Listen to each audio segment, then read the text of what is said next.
Hachiko Sama.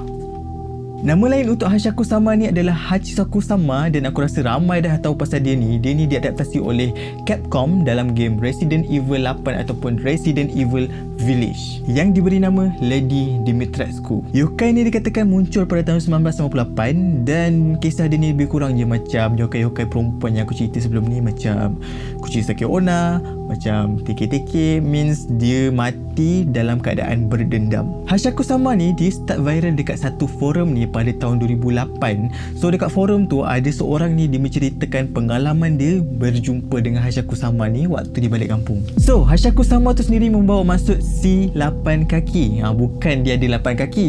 Maksudnya ketinggian dia setinggi 8 kaki. Orang kata dia punya tinggi lebih kurang dalam 2.4 meter. So kalau convert ke cm dia jadi lebih kurang dalam 240 cm macam tu lah dia punya tinggi. Korang bayangkanlah tinggi dia macam mana.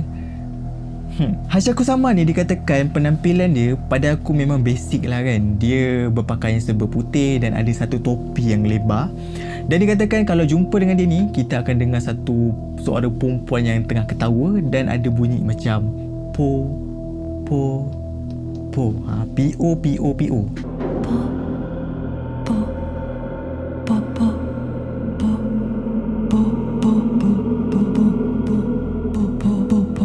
Kalau nak ikutkan cerita, Hachiko Sama ni dia akan muncul 10 tahun sekali dekat desa-desa ataupun kampung-kampung tertentu, dan once dia dah muncul, dia dah ada target siapa dia nak culik, siapa yang dia nak jadikan mangsa. Dia dah ada target dah. Dan dia katakan Hachiko Sama ni dia takkan berhenti sampailah dia dapat semua dia punya target-target dia tu.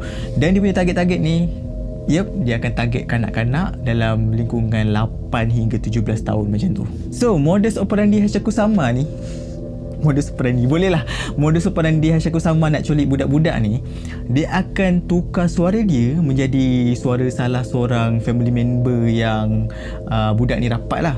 So dia akan keluar perkataan, dia ketawa, dia akan panggil budak tu kan. So supaya budak tu boleh ter-attract dengan suara tu, ikut suara tu datang daripada mana, dan at the end budak tu akan sampai ke dia akan terus culik budak tu lah. So lepas je aku baca dan kaji pasal Hachiko Sama ni, aku teringatkan dekat hantu lain tau. Aku teringatkan dekat It. Kalau korang tengok cerita It kan, dia akan keluar beberapa tahun sekali, dan bila dia keluar tu dia ada target dah. Dia akan terus serang dia punya target-target tu.